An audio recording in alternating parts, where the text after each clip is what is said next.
Sociology and science. Now we're getting into a big topic. This is often a popular essay title, so it's really important that we understand this concept of sociology and science. In the early 19th century, the French mathematician Auguste Comte, here he is again, impressed by the achievements being made in natural sciences such as physics, chemistry and geology, argued that there were three discernible stages in the evolution of human thought. The first stage, which he called the theological or fictitious stage, explained events as God's work, for example, thunder occurring when God is angry, or famines being the result of not worshipping him enough. Now obviously, as he's seeing that as the first stage, and he talks about it as being the fictitious stage, he is saying this is where people really don't understand what is going on, and so they attribute it to God, because that's the easiest way to understand it. The second stage was characteristic of the Middle Ages, with explanations involving subtle emissions from the divine and mystic influences. He called this the metaphysical stage. Okay, so now it's not just, oh yeah, God did it, without any understanding. Now there is some sort of divine, mystical influence. So people are starting to understand the world better. But still think that there is divine intervention going on to explain things. The third stage was based on the evidence of the previous 200 years, which appeared to demonstrate that the natural world is subject to the rule of definite laws that can be observed through experiment and the collection of positive facts. Okay, so now he's moving away. He wants empirical evidence because he's looking at experiments that have taken place, and he's looking at laws that have been developed, which he is describing as facts. His boldest assertion was to take this one stage further and state that the systematic collection of facts and the search for laws should not be limited to the natural world. Everything, even human society, obeys laws of behaviour. He foresaw a new science of society which would discover these laws and become the queen of all science. In anticipation, he called this as yet unresearched science sociology. When all human thought was based on science, then the positive stage would be complete. Okay, so he is moving very much away from the influence of God and gods, and he is moving away from mystical intervention, and he is saying, no, we can explain everything through science. Because there are even laws of behaviour. If you're brought up in a certain way, then you're going to behave in a certain way. Of course, we know that that isn't necessarily true. Look at a family where you have 3 children, but they end up being very, very different people. Okay, look at my own family. I have 2 children who I think I've brought up in exactly the same way, and yet they have very, very different natures. You know, my sister and I brought up in the same way, but very different values and very different ways of behaving. So there is no guarantee in what he's saying about laws of behaviour, but this is the standpoint that he was taking. Many sociologists are unhappy with the idea that the work of writers such as Marx and Durkheim can be called positivist in any meaningful way.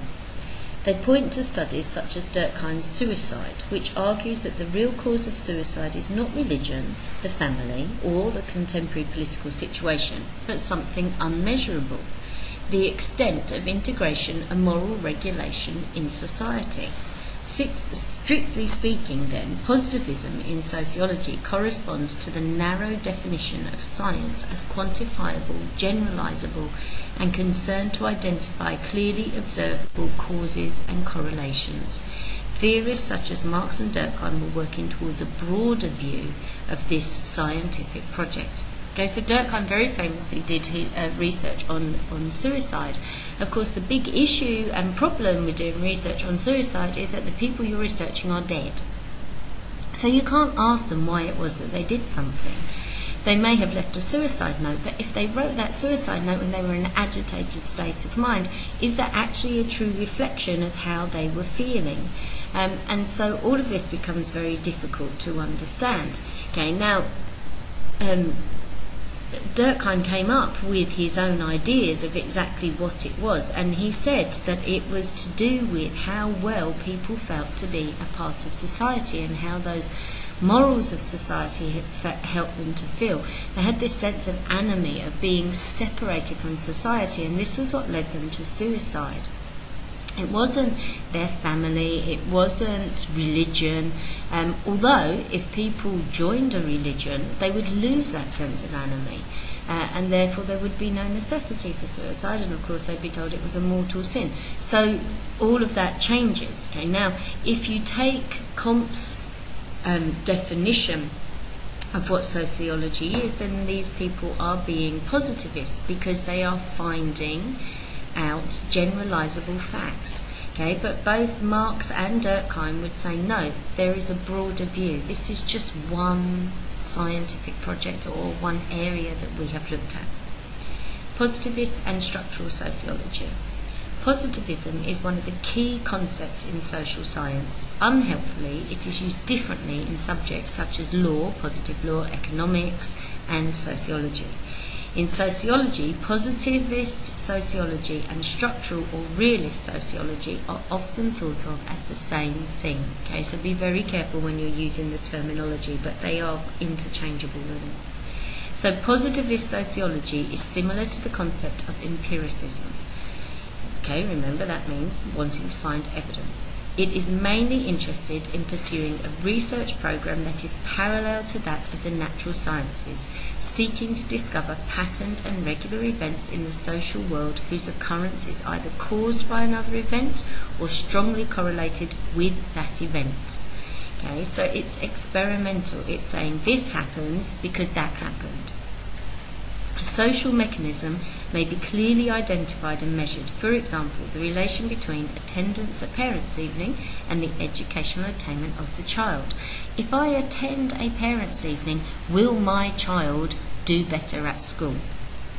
If I don't attend parents' evening and I have a very, very bright son or daughter, will that mean that they start to fail at school?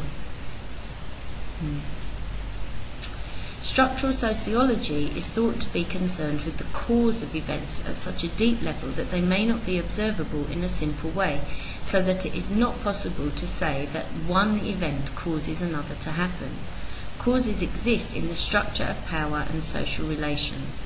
Society is not made up of a simple series of mechanisms as a complex machine is. Empirical research, therefore, becomes much more difficult.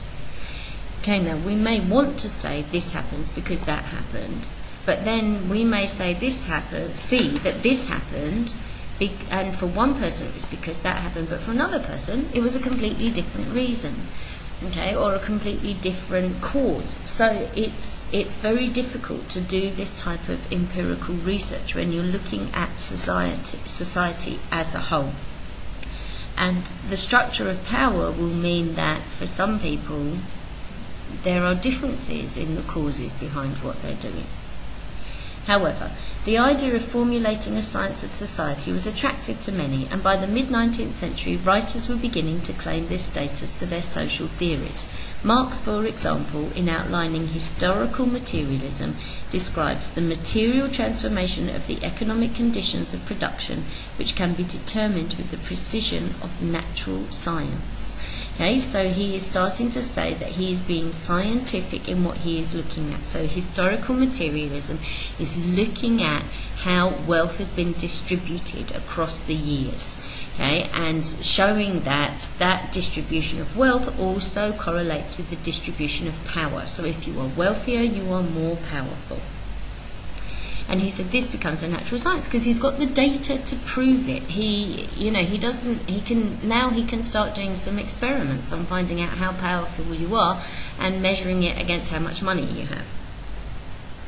He contrasted his own view of how socialism would emerge from capitalism with that of others. claiming that his view was scientific and theirs merely utopian. Okay, so what he said was, you have this capitalism, socialism will rise out of it because the poor or the oppressed will rise up eventually and will revolt against it, and that will be socialism coming in, where everybody is treated equally and wealth is shared between everybody. And he said he could prove that because he had the empirical data to go with it. Other people were just pie in the sky and didn't have the data to go with it, so therefore they were being utopian. Just wishful thinking. They might wish it to happen, but he could identify how it was written into the laws of historical development. By the turn of the century, Durkheim could show that suicide in society could be understood through the collection of social facts and the identification of external variables determining human behaviour. Okay, so again, he's experimented, he's got his data, and he's come up with his ideas. His contemporary, Weber, though, had profound reservations about the search for general social laws, believing each society to be a unique formation. He also wrestled with the problem of determinism, suggesting instead that humans have some control over their lives. Okay, determinism is the idea that it is already decided for us what is going to happen to us in our life. So actually, we can't change it. Okay, and Marx said that this helped the powerful in society to keep people controlled, because people were told that God had set them in this position. He had already predetermined what it was that was going to happen to them, so they couldn't change it. They just had to accept it, live it as best they could, and then they would be rewarded in heaven. Although a positivist sociology clearly now exists, skepticism exists both inside and outside sociology as to how successful and valid it is. Social science has not achieved anything like the degree of unanimity, certainty, or ability to predict of the natural sciences. Okay, so we can't draw up laws in social science, okay, because there isn't that consensus of opinion that you get within natural sciences to produce laws. Its methods are nothing like as rigorous. It cannot, for example, use laboratory experiments in the same way to derive its data. Aside from the ethical problems of placing people in artificial situation, it only makes sense to study people's behaviour in an existing social setting. The closest sociologists can get to orthodox scientific methods is to use field experiments. For example, gauging reactions by posing as old when you're young or black when you're white, or by making comparisons between different groups, societies and cultures, the comparative method. These, of course, are difficult to repeat or have other researchers verify. With these limitations, social scientists have far greater difficulty in establishing the cause or causes of events. At best, all that can be established are strong correlations. It lacks the precision of natural science. So we can't put something into a test tube and test it and see what colour it turns. It doesn't work like that. You can't do that with a human being. As soon as you put them into a laboratory, you're taking them out of their natural environment, so they'll behave differently. And if you put a factor into their natural environment that changes that situation, again, they're going to behave differently. And one day they may behave one way, but the next day they behave in a completely different way because they're in a different mood. So all of that is difficult. And sociology hasn't been able to establish itself in the same way that natural sciences has in providing proof or laws. Sociologists have responded to these criticisms in a number of ways.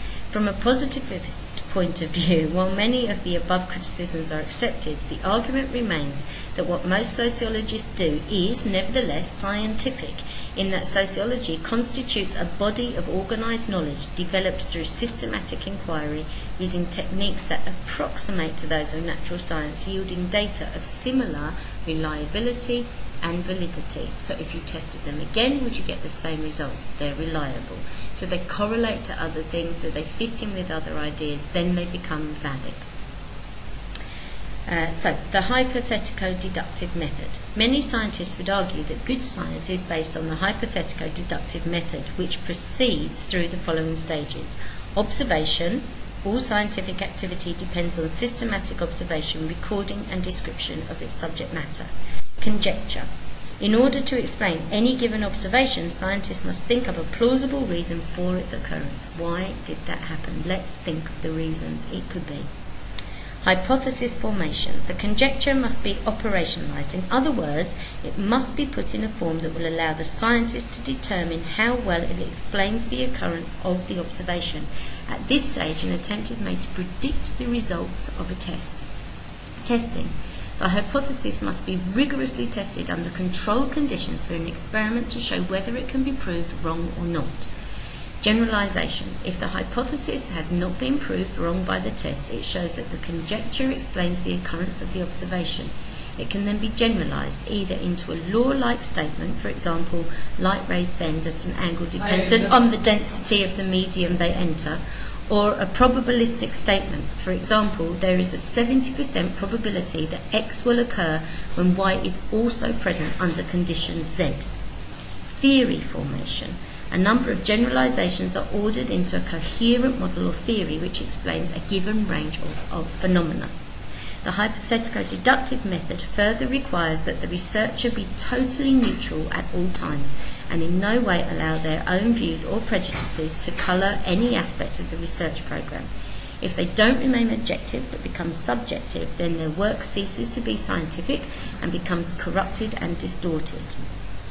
If a sociologist can follow this theory through, then they are being scientific.